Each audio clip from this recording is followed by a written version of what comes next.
Hello everybody, I just got back from Banff, more specifically the Emerald Lake Lodge in Alberta, Canada, which was an incredible venue to photograph a wedding.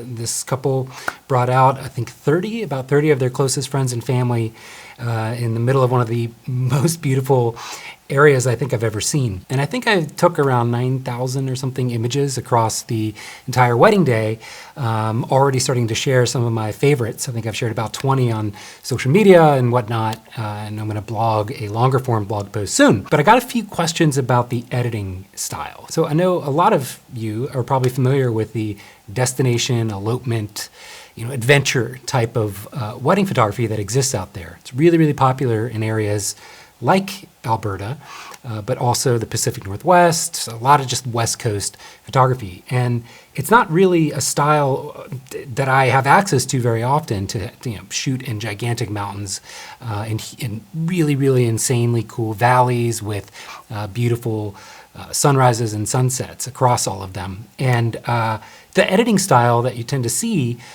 in that genre is fairly one-dimensional. Tends to be a lot of really warm sort of browns, super, super desaturated.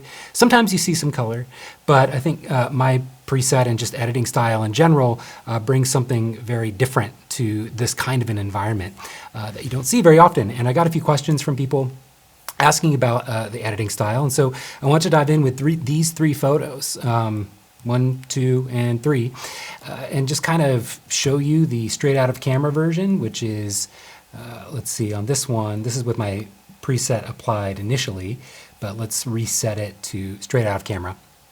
And then just kind of edit my way through the end result. No matter what, I tend to not be able to re-edit a photo exactly the way that I edited the first time, which I like. It really keeps things dynamic and interesting for me. So I'm gonna go ahead and make a snapshot of this just in case I like my original edit more than what I demonstrate in this video. My starting point for any image that I edit always has my gain stage preset applied as just sort of the blanket starting point. Even if it looks like in this case, way too desaturated and warm, I always use that as my first sort of visual of the photo. I love to cull with my preset applied so that I don't see everything straight out of camera. Reason for that is whenever I see something straight out of camera and then the final edit, it always looks like I've gone way too far and I second guess myself a lot more versus having the preset applied and then editing from there for every single image. So this is where I start. These are the camera settings, 1/5000th of a second, f1.4, ISO 50, 24 millimeter, and this is the Canon R3. So I'm just gonna start editing. What I almost always do first is adjust exposure, hyperfixated on skin tone. Even if it's like brightening other parts that are now overexposed in a way that is a problem, I am brightening the exposure slider until my skin tone lands right where I want it. And this looks pretty good. After that, I will adjust white balance a bit, just kind of a good starting point. I want to keep this a little bit warmer for sure. And a lot of the warmth and golden tones in this photo is coming from the environment we were shooting in to begin with, I would say. It was a very kind of warmish mix of green and yellow field. But I'm going to start there, and I also like to edit with lights out mode. If you hit the L key once, that lets you still have visual access to your sliders and settings, but it gives you a little bit better judgment, I think, about what your colors are actually looking like. Okay, so I've got my white balance and my exposure about where I want it. Now is when I start to drag in some gradients, and I will use tons of gradients in a lot of photos. One small trick, if you hit the M key, M as in mom, in Lightroom, you'll get the a new gradient, linear gradient made. But if you want the same setting for one to the next, which I really do, minus 0.3 is sort of where I like my gradient setting. Hit reset sliders automatically so that that is unchecked. That way, every time you drag in and create a new gradient, it already has the minus 0.3 or whatever your last setting was applied. You don't have to mouse in there and set that every single time. Now, why do I like minus 0.3? Well, it's a lot of times not dark enough, but instead of just dragging in one gradient and darkening it even more by going like this, that looks way too obvious. So I'll drag in another one that's in a slightly similar area, but different intensity, and that sort of that really helps to create more of like a blob shape to the gradient. Okay, so now that I've got my eye kind of nudging where I want it to, I'm gonna drag in a gradient that starts to emphasize more of the blue in the sky, because it was actually a blue sky day. And it's overlapping a little bit with the couple, so I'm gonna intercept this with the select subject AI feature, which is really useful for stuff like this. So I can bring down and cool off and change the background essentially without it affecting the couple at all. And I'm just going to duplicate this mask. Boop.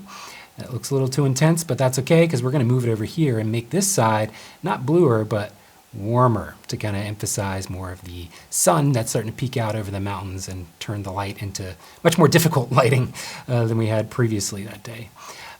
Great, that's pretty much where I like it. The final step that I will sometimes do is going down to color grading. I already have a certain little recipe of gradients applied in my preset, but what I'll do is kind of look at the, again, hitting lights out with the L button.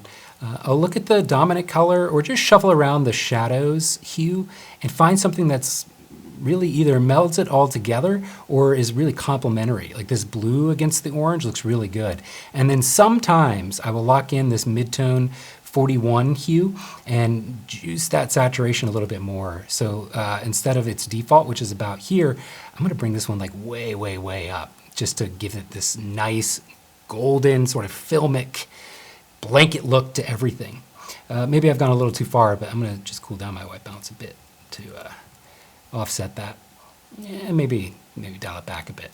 Yeah, so that looks pretty good. Let's move on to the next one, which is this one here. Let me reset it to back of camera.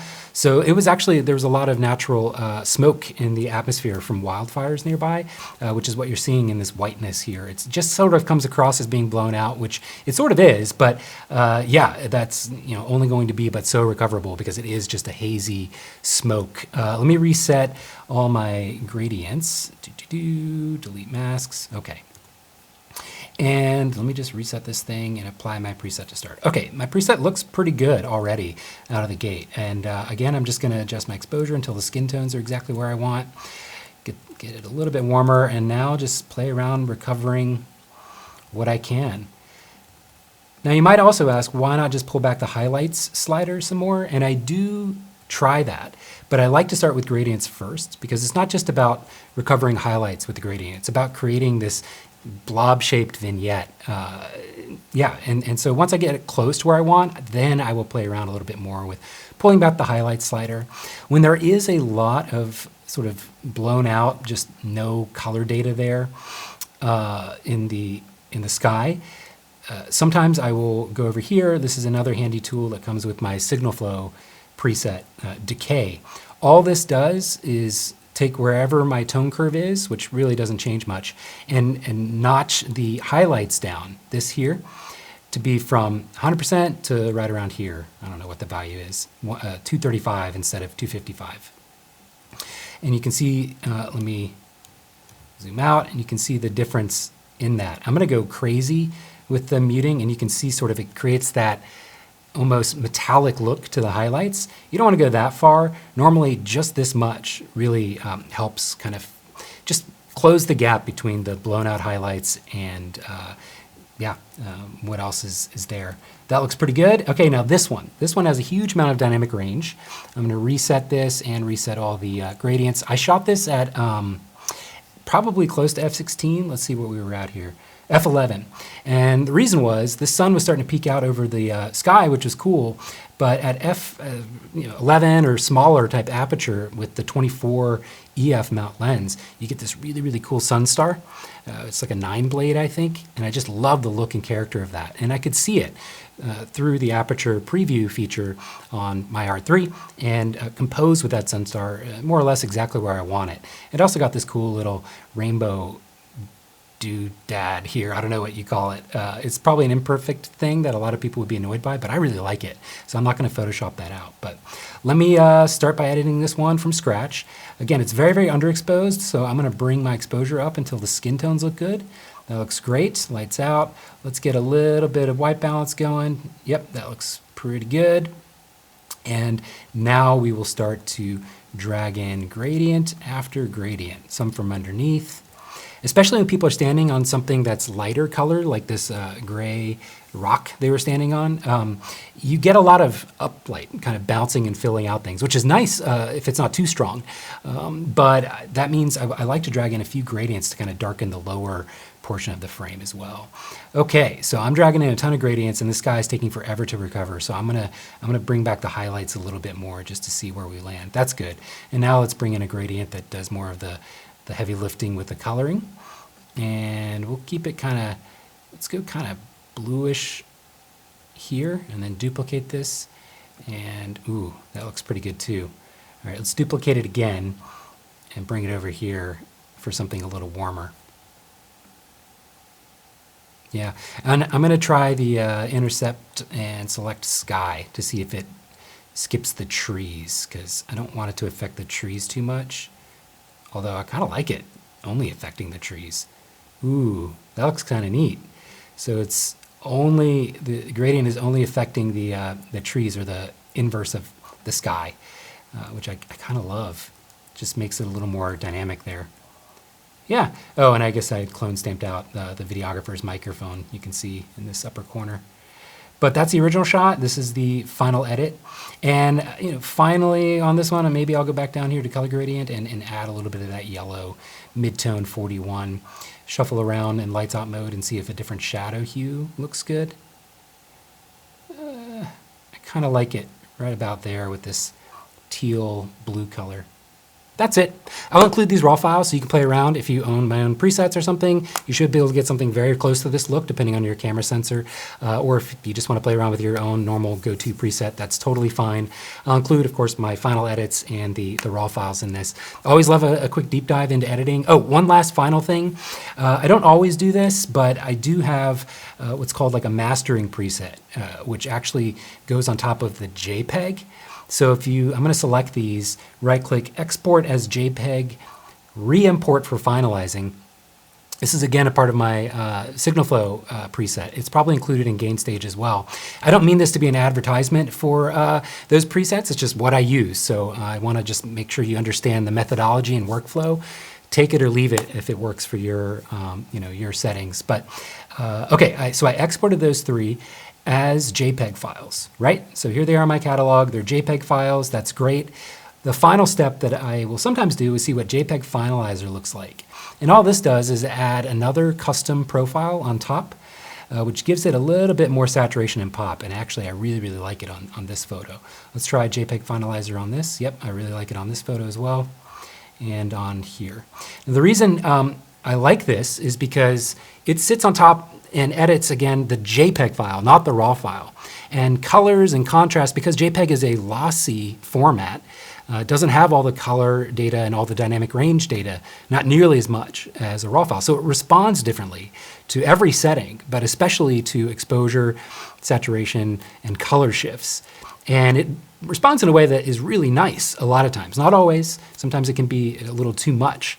But I really like it, and you can kind of see, again, if I bring this down to 0 versus 200, what that's doing. And it's very, very tough, if not impossible, to get that on just the RAW file itself. You just have to do this. It's a weird kind of thing, but again, I don't do that to every single photo, just maybe some of my absolute favorites or little small sections of the day where it really seems like it adds a lot.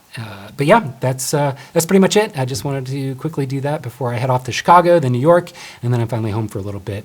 My next workshop's in Toronto. I cannot wait. It's this August 14th.